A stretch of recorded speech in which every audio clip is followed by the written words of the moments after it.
Good morning students. SV academy Rawla के online classes में आपका हार्दिक स्वागत है। Class for subject English lesson fifth, अपने लेसन फिफ्थ पढ़ रहे थे। कौन सा? हीरोइक हमिंग बर्ड, साहसी हमिंग बर्ड। तो पिछले वीडियो में अपने इस लेसन को यहाँ तक पढ़कर कंप्लीट किया था। He fluttered through the trees until he came across the picnic. तो हमने सबसे पहले कुछ बर्ड्स के पिक्चर देखे और उनके नेम्स राइट डाउन किए। उसके बाद में हमने पढ़ा था कि एक वेक्टर नाम का हमिंग बर्ड था और ऑन्जी नाम का आउल था। दोनों ही जंगल में थे। ऑन्जी आउल एक दिन किसी वृक्ष की शाखा पे आराम कर रहा था। उसी समय हमिंग बर्ड को ऐसा लगता है कि कुछ जंगल में नया होने जा रहा है या कुछ घटित होने जा रहा है, तो वो समझ नहीं पाता है। इसकी वजह से वो ऑन्जी आउल के पास आता है। ऑन्जी आउल उसे कहता है कि क्या आप समझते हो कि मैं उठकर आपको ये बताऊं कि क्या होने वाला है। तो उसके बाद में वो बताता है कि राजा यहाँ पे आने वाले हैं। तो वेक्टर हमिंग बर्ड जिसने राजा का नाम फर्स्ट टाइम सुना था, तो वो उसको थोड़ा आश्चर्यचकित होता है और वो कहता है मैंने तो कभी राजा को देखा ही नहीं। उसके बाद में अगले दिन सुबह वो फूलों से नेक्टर यानी कि शहद या पराग जो होता है उसकी चुस्की लेता है और उसके बाद में उसे जैसे ही कहीं से आवाज़ आने की ध्वनि सुनाई देती है तो वो अपने पंखों को फड़फड़ाते हुए उस पिकनिक स्थल तक पहुंचता है। यहाँ तक अपने इसमें पढ़ चुके हैं। नेक्स्ट अपने पढ़ना स्टार्ट करते हैं। Watch there was the king and the queen and even the little princess. और उसके बाद में जाके वो देखता है, तो वो क्या देखता है ये देखिए पिक्चर में। उड़ते हुए वो पहुंचा है और वो देखता है कि और कहता है वाओ, वहाँ तो राजा रानी और यहाँ तक कि एक छोटी सी राजकुमारी भी थी। Victor watched from a tree as the picnic continued. Victor ने ये सब एक पेड़ से देखा जैसे कि वो पिकनिक लगातार चल रही थी, यानी कि उनकी शेर लगातार जब राजा रानी और उनकी राजकुमारी कर रहे थे तो वेक्टर यानी कि हमिंग बर्ड है वो लगातार उन्हें देख रहा था। With footman serving a huge array of treats and titbits.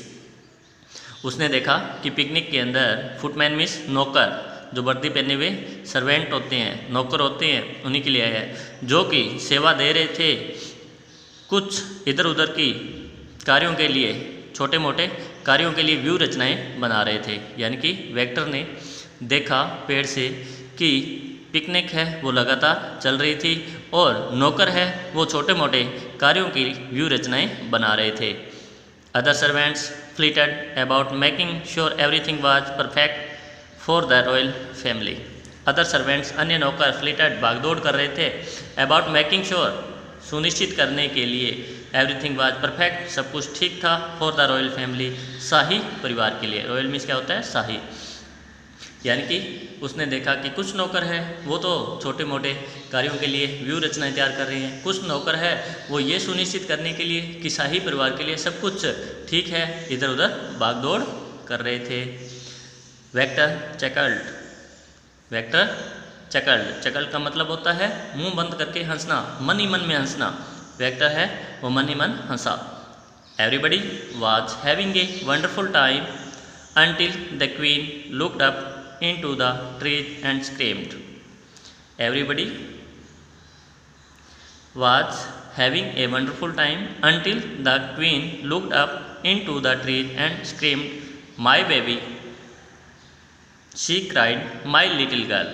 यानी कि हर कोई बहुत आनंद उठा रहा था। हैविंग ए वंडरफुल टाइम का मतलब कि सब कुछ खुशीपूर्वक चल रहा था, सब कुछ बढ़िया चल रहा था, जब तक कि रानी ने ऊपर की तरफ पेड़ में नहीं देखा हो, चीखी नहीं। यानी कि जब तक रानी नहीं चीखी थी उस पेड़ की तरफ देखते हुए तब तक सब कुछ सही था, सब कुछ आनंद उठा रहे थे।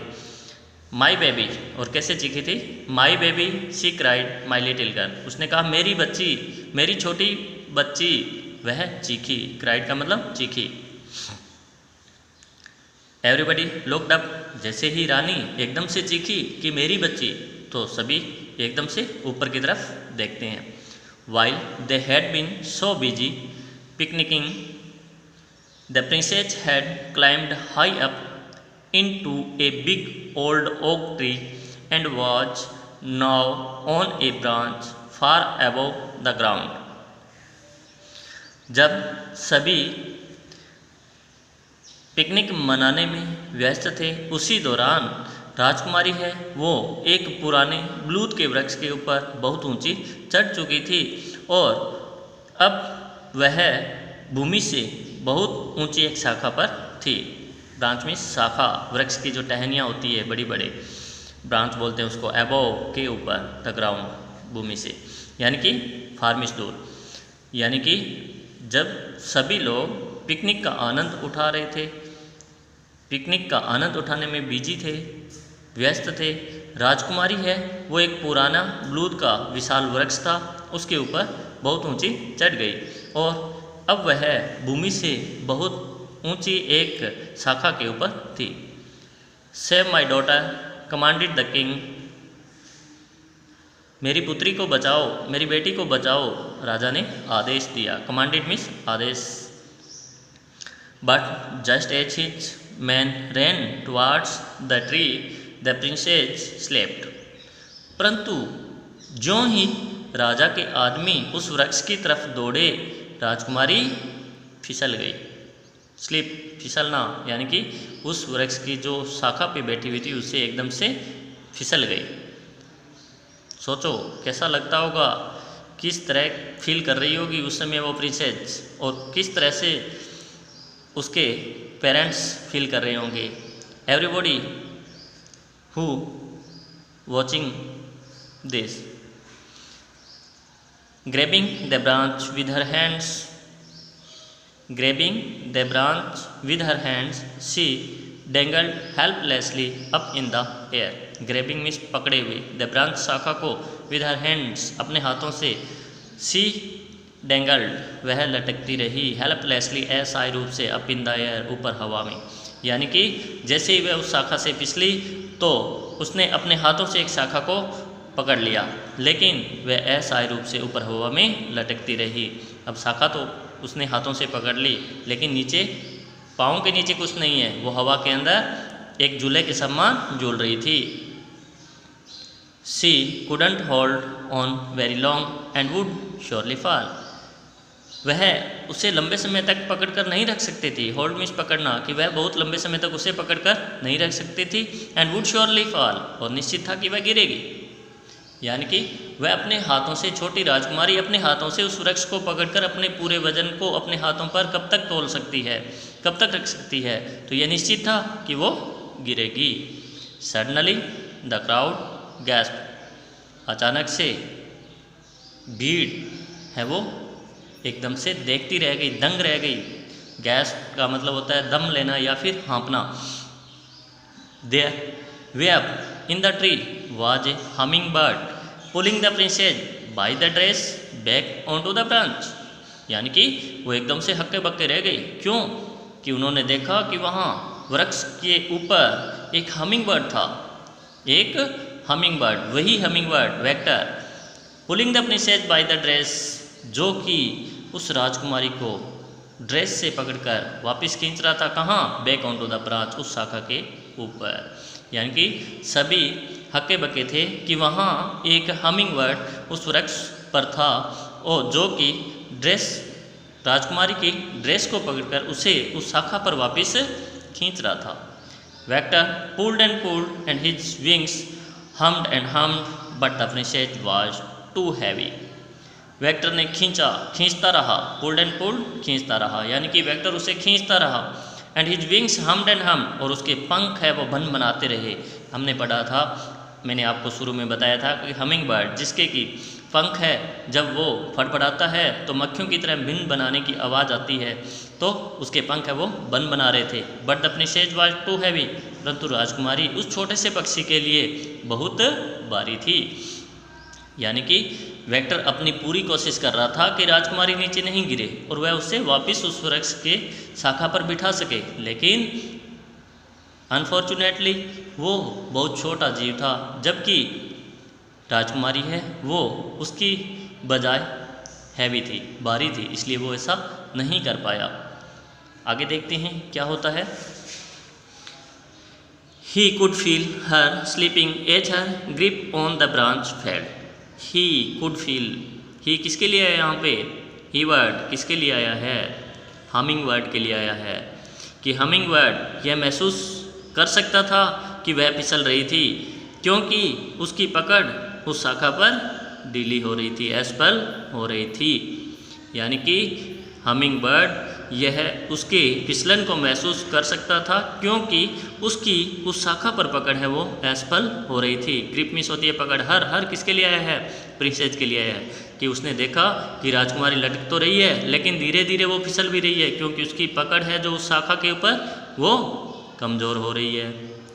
Then a voice sounded in his ear. He who is not strong enough must be smart enough. तभी अचानक से उसने अपने कान के अंदर एक ध्वनि सुनी। क्या सुना? He who is not strong enough must be smart enough, कि जो बहुत अधिक मजबूत नहीं है उसे पर्याप्त चतुर होना चाहिए। यानी कि कोई उसे कह रहा था, उसके कान में आवाज़ आ रही थी कि हो सकता है आप ताकतवर नहीं हो, लेकिन आपको यहाँ पे कोई ट्रिक यूज करनी चाहिए, आपको स्मार्ट होना चाहिए, यानी कि आपको चतुर होना चाहिए कि आप उसे किस तरह से बचा सकते हो। Vector glanced around but couldn't see ओंजी। वेक्टर ने इधर उधर नज़र दौड़ाई। ग्लांस्ड एकदम से मतलब किसी की तरफ झांकना। अराउंड बट कुडंट सी ओंजी, परंतु वह ओंजी को नहीं देख सका। ओंजी मतलब आउल। उसे लगा कि ये ओंजी ही है जो कि सबसे क्या है? वाइजेस्ट बर्ड, यानी कि उल्लू, जो कि उस जंगल में सभी उल्लुओं में सबसे अधिक बुद्धिमान था, उसी की आवाज़ थी। He did, however, see a strong vine hanging against the tree's trunk. हालांकि उसने एक मजबूत बेल को पेड़ के तने के साथ लटकते हुए देखा। यानी कि जैसे ही उसने इधर उधर अपनी नज़र दौड़ाई, इधर उधर झांका, ताक झांक किया, तो उसने देखा कि ओंजी आउल तो उसे नहीं दिखा, परंतु एक बेल जो काफ़ी मजबूत भी दिख रही थी उस तने के साथ साथ लटक रही थी। तो क्या करता है वो? In the blink of an eye Vector grabbed the end of the vine and as the princess fell he flew with it around the princess, finally knotting the vine under itself. In the blink of an eye, यानी कि आँख के झपकने के समय में ही, यानी कि अपने आँखें जब झपकते हैं तो उसको ब्लिंक बोलते हैं। In the blink of an eye, एक आँख के झपकने के समय में ही Vector grabbed the end of the vine, Vector ने उस बेल के अंतिम छोर को पकड़ लिया। झपट कर पकड़ना, grab. And as the princess fell, और जैसे ही राजकुमारी गिर रही थी, he flew with it around the princess, वह इस लता के साथ, इस बेल के साथ ही उस राजकुमारी के चारों तरफ उड़ा। Finally knotting the vine under itself, और अंततः उसी बेल को उसके नीचे गांठ बांध दी, यानी कि उसे बांध दिया, बांधते हुए। नोट मीन्स गांठ भी होती है, नोटिंग यानी कि गांठ बांधते हुए। तो अब क्या किया? देखो, जैसे उसने सुना कि जो बहुत अधिक मजबूत नहीं है उसको पर्याप्त चतुर होना चाहिए, तो उसने अपना एक ट्रिक यूज की, और जैसे ही उसने उस बेल को उस तने के साथ लटकते हुए पाया तो उसने उस बेल के अंतिम छोर को पकड़ा और जल्दी से आँख चपकने के समान ही, अपने पलक चपकते हैं ना, उतनी ही देर में वो उसके चारों तरफ उड़ते हुए उसकी गांठ बांध दी बेल से। Only A humming bird could have flown so fast, केवल एक हमिंग बर्ड ही इतना तेज उड़ सकता था। फ्लाई की third form flown, past participle है यहाँ पे। Everybody gasped, the princess kept falling, and then she was suddenly pulled up short. हर कोई हक्का बक्का था जैसे कि राजकुमारी गिर रही थी, यानी कि सभी एकदम से बोचक्के थे, आश्चर्यचकित थे कि वह गिर रही थी। उसको देख तो रहे थे लेकिन उसको कर कुछ नहीं सकते थे। And then she was suddenly pulled up short, और तभी अचानक से वह कुछ ऊंचाई पर आकर रुक गई। क्यों रुक गई? सोचो क्या हुआ ऐसा? क्या ऐसा हो सकता है ऊपर से गिरती हुई चीज़ कोई थोड़ी नीचे आकर रुक जाए अपने आप? ऐसा हो सकता है? नहीं। तो कैसे रुक गई भी? हाँ, क्योंकि हमिंग बर्ड ने उस वाइन से उसे बांध दिया था, जिसकी वजह से जितनी लंबी वो बेल थी वहाँ तक आकर वो रुक गई। द वाइन हेड, उसको उस बेल ने पकड़ लिया। The princess dangled safely in the air, और राजकुमारी है वो हवा में सुरक्षित लटकती रही। 3 of the king's men scrambled up the tree and soon had her safely on the ground again. राजा के 3 व्यक्ति उस पेड़ के ऊपर चढ़े और उसे एक बार फिर से सुरक्षित भूमि पर लेकर आए। She was unhurt, उसे किसी तरह की चोट नहीं पहुंची थी। The forest was filled with the cry, hurray for the hummingbird, और वह पूरा जंगल हमिंग बर्ड के लिए उत्साहवर्धक चीखों से भर गया। Vector moved into the castle at the Kings insistence, और वेक्टर को राजा के अनुरोध पर महल के अंदर ले जाया गया। The royal gardens planted special flower gardens full of his favourite blooms, और शाही बगीचे वालों ने उस हमिंग बर्ड के लिए उसके मनपसंद प्रिय फूलों के बहुत सारे पौधे उगाए। He was great friend with the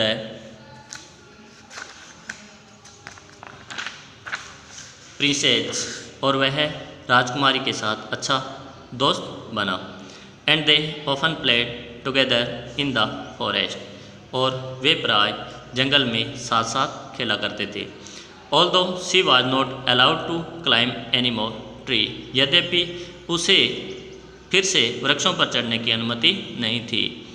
सी किसके लिए है? सी प्रिंसेस के लिए, यानी कि प्रिंसेस को वृक्षों पर चढ़ने की कोई अनुमति नहीं थी। The king gave a huge feast and all the guests stood and toasted Vector who hummed with happiness. राजा ने इसके लिए एक विशाल दावत रखी। फीस्ट का मतलब दावत। And all the guests stood and toasted, toasted का मतलब होता है किसी की प्रशंसा करना, और सभी अतिथियों ने खड़े होते हुए वेक्टर की प्रशंसा में शब्द बोले, और वह यानी कि कौन? हमिंग बर्ड प्रसन्नता से बन बनाता रहा। Then the king declared from now on you shall be known as Victor humming bird the hero, और तब राजा ने घोषणा की अब से तुम वेक्टर हमिंग बर्ड हीरो के रूप में जाने जाओगे। आज की वीडियो में इतना ही। नेक्स्ट अगले वीडियो में, तब तक के लिए goodbye. Thanks for watching.